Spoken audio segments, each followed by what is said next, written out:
Last time on the Hardcore Iron Man series, I got my second Zamorakian Spear, and I also got the Godsword Shard 3. That allowed me to make a Godsword Blade, and ultimately, the Bandos Godsword.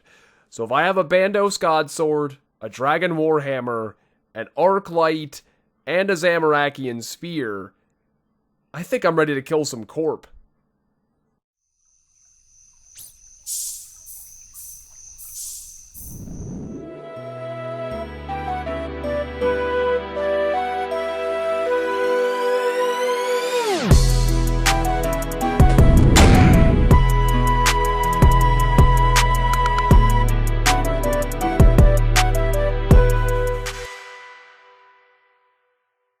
Now, Corp can be a pretty scary boss. Many hardcore Iron Men have died here, especially when you're in the process of draining its stats. Before you do the Bandos Godsword specs, its magic level is still all the way up, and that can result in you getting stacked out pretty easily. However, the best way to counteract this is to pre-angler. So that means every single time you go into the room, you eat an anglerfish to boost your HP up to 121. Now, this is a bit tedious and it uses a ton of anglerfish, but I don't know about you, I'd rather use a bunch of anglers than die. And the day I was ready to start killing Corp, I had a massive brain fart. For some reason, I woke up and I was like, I need to get the Void Melee Helm for speccing Corp today. Even though in my head, I know that I should not be using Void. For one, so long as you have a face guard and ferocious gloves, you're better off wearing Carol's than you are Elite Void. But also, Carol's has higher mage defense, so you want to wear that as a hardcore Iron Man anyway. That being said, on that particular day, I don't know, I just forgot that. So I decided, let's go do some pest control for the Void Melee Helm. Well, World 344, it's been real. As far as I can tell, I think this should be the last time I ever have to do pest control, because, well, I've already got the range helmet. I'm gonna get the melee helmet now, and I really cannot think of any uses for the mage helm. I mean, maybe I'll get it someday for, like, completionist sake. Alright, I will take the Void Melee Helm, and now I am ready to play some football. Put me in, coach. Well, one last thing before I'm ready for Corp. I'm gonna go ahead and imbue a Warrior Ring. When you do your Arclight specs on Corp, you want to maximize your slash accuracy, so of course the Warrior Ring imbued is best in slot for that. Alright, well, that didn't take very long. Let's go ahead and imbue the Warrior Ring, and with that, it's time. It's time to do some Corp. Now, I'm not going to give you a super in-depth explanation because by now I'm assuming most of you know how Solo Corp is done, but the gist is you drain its stats and then you can kill it without using any supplies. The way you do that is you start by speccing it with your Dragon Warhammer 4 times. That drains its defense. Then you move on to the Arc Light. With that, you drain its attack, strength, and defense all the way down to 0. At that point, you switch over to the Bandos Godsword. Now, the order you do this in is very important because the Bandos Godsword is pretty special. The BGS will drain your opponent's stats in a very specific order. It drains its defense, and once that stat reaches 0, it moves on to strength, then prayer, then attack, and then magic. So do you remember how I said the Arc Light drains the attack, strength, and defense down to 0?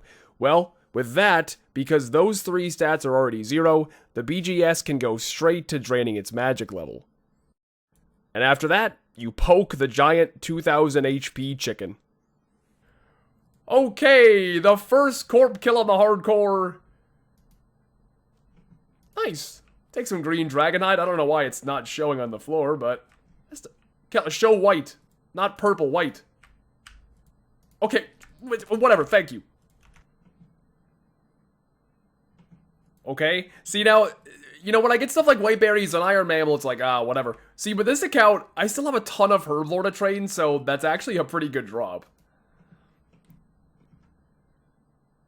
Ooh, 20 Runite ore, that'll be some rune darts someday.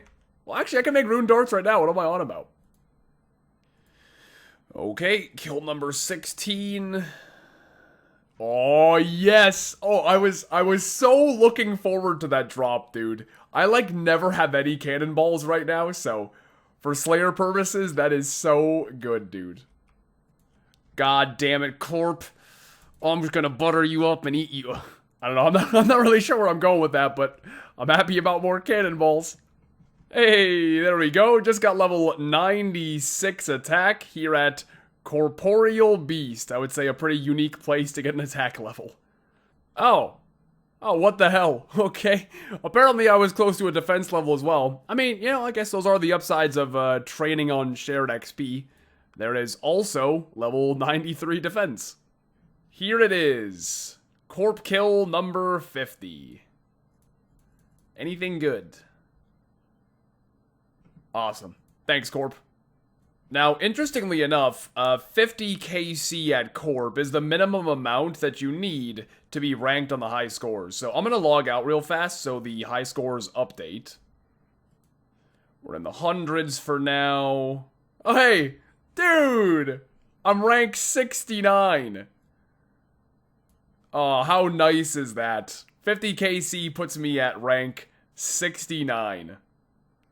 I reckon that's probably enough Corp for now. I mean, as of right now, I don't really have a real reason to grind it out.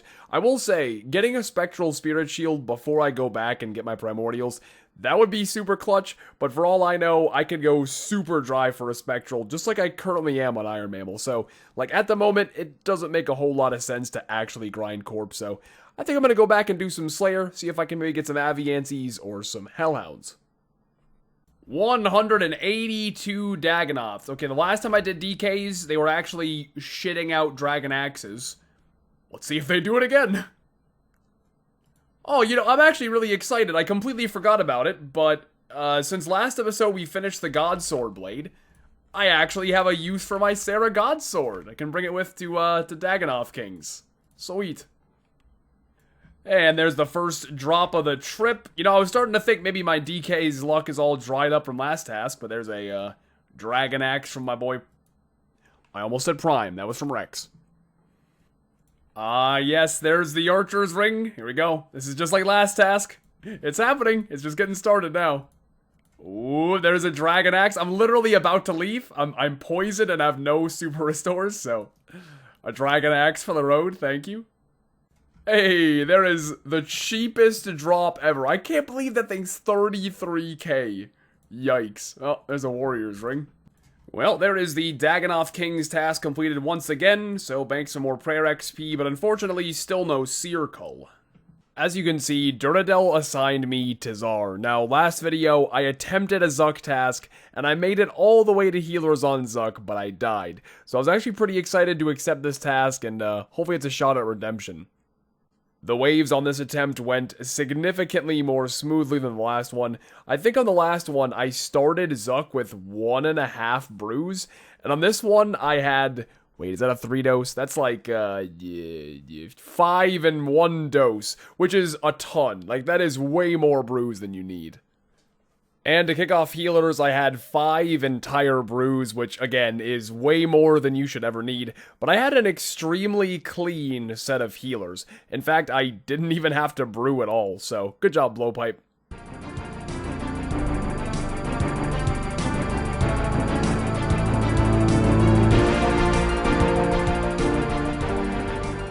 And of course, from there on out, it's all smooth sailing. If you've ever done the Inferno on task before with a Twisted Bow, you know it just destroys Zuck. You hit it so hard.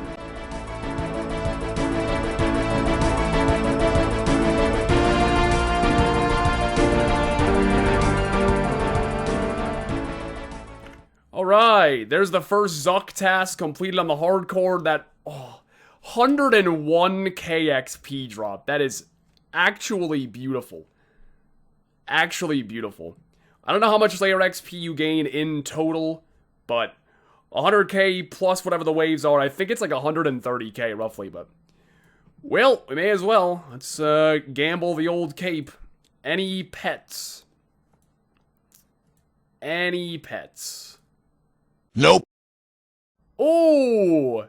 I was just talking about how I wanted to do some Armadyl God Wars, and I came over to Konar for the point boost on my 160th task, and 131 Aviancies? Okay, Kriara it is. Oh, a God Sword Shard 2, that is... We went over this multiple times last video, that is not the one I'm missing. Man, what is with... I can't really complain anymore now that I've finished a blade, but this account has got a weird thing with God Sword shards and not the Shard 3. Oh, Kriora.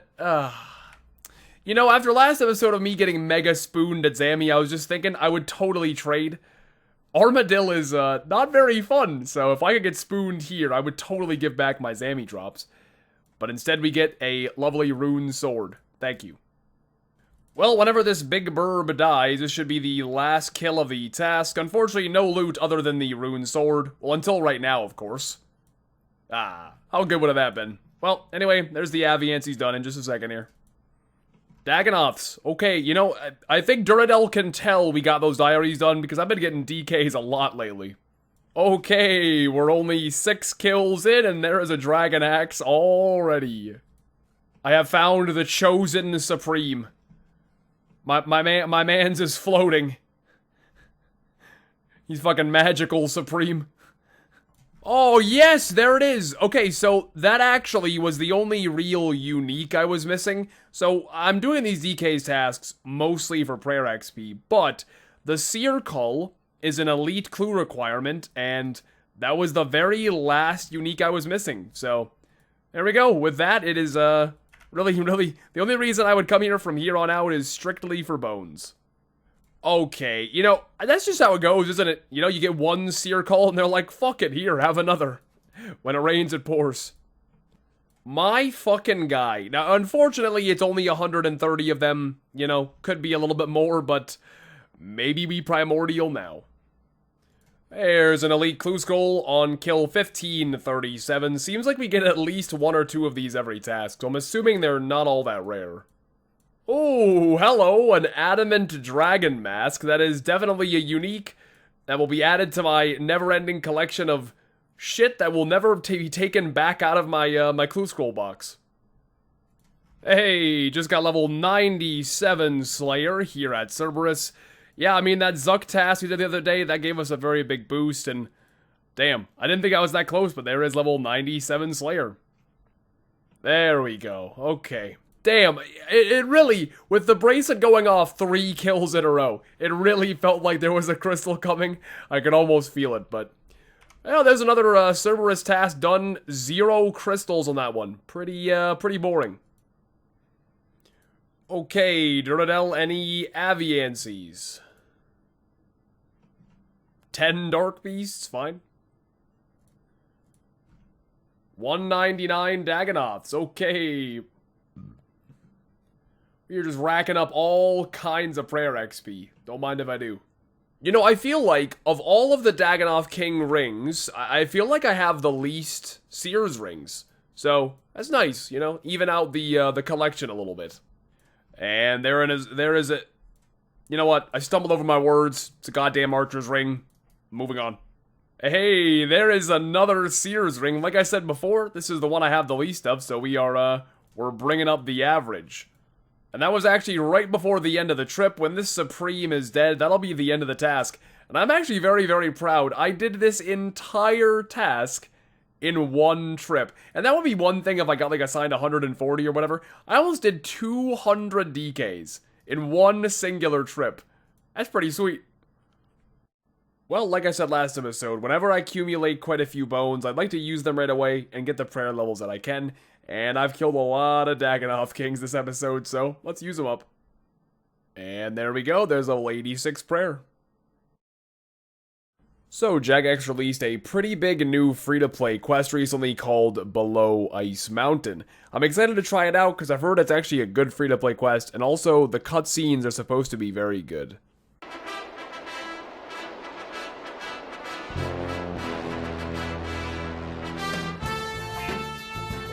Rocky references aside, it was honestly a really good quest. Basically, what you did is you rounded up a bunch of archaeologists, we'll call them that, and you found a new hidden dungeon just to the west of the Ice Mountain.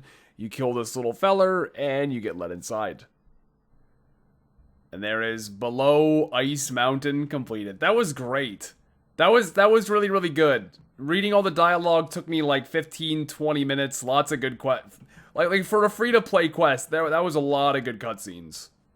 And with the quest completed, there actually is quite a bit of content that you can do. For starters, I'm gonna mine these ore veins on the wall, and that gives you baronite shards, and that allows you to access the vault.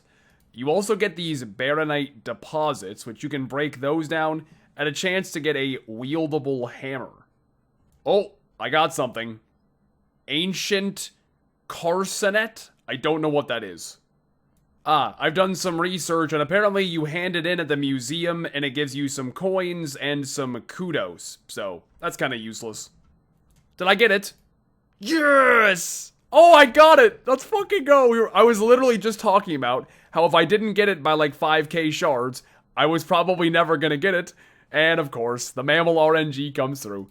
So I think you need like 1.5k shards to repair that, so I guess I can do it right away. You show Ramarno the Incamdo hammer broken.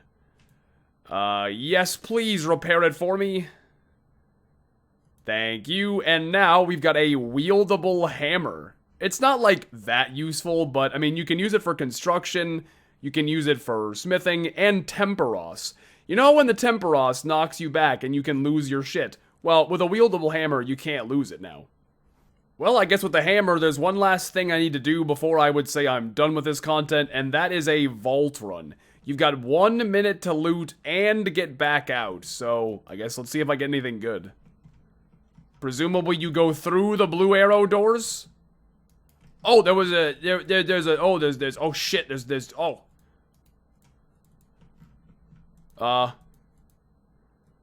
There's like lock boxes. Okay, I've only got 30 seconds left. I should probably be sure to... Yeah, I think I'm gonna turn around. Oh, I can't go that way. Oh, no. Oh, God. Oh, no. Oh, God. Jordan, hurry up. Get out. 10 seconds. Oh, grab that one. No! Why is that door not openable? This is so shit. I'm not gonna make it. Not gonna make it. I'm so close. I'm so close. No. Okay, listen, I've been told the loot is garbage anyway, so you know what? I didn't even want it. And with that, I'm gonna go ahead and call it a video. Thank you all very, very much for watching. I do hope you enjoyed it. If you did, feel free to leave a like, and I will see you all soon.